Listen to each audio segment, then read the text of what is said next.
कैसे अइले शिव गुरु कैसे गौरी गणेश, कैसे अइले शिव गुरु कैसे गौरी गणेश। अरे मई कहाँ से अइलन तीनों देवतवा ब्रह्मा विष्णु महेश। अरे मई कहाँ से अइलन तीनों देवतवा ब्रह्मा विष्णु महेश।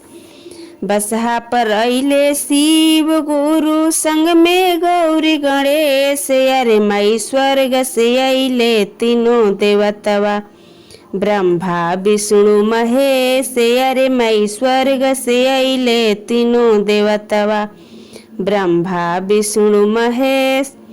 कहाँ उतरबो शिव गुरु कहाँ गौरी गणेश। अरे मई कहाँ उतरबो तीनों देवतवा ब्रह्मा विष्णु महेश। अरे मई कहाँ उतरबो तीनों देवतवा ब्रह्मा विष्णु महेश।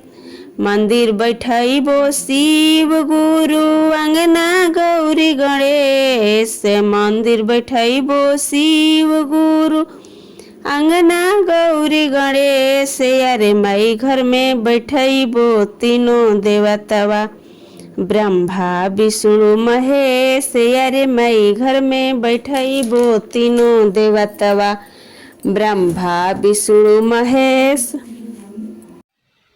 अगर मेरा गीत पसंद आए तो लाइक सब्सक्राइब शेयर और कमेंट ज़रूर कीजिएगा।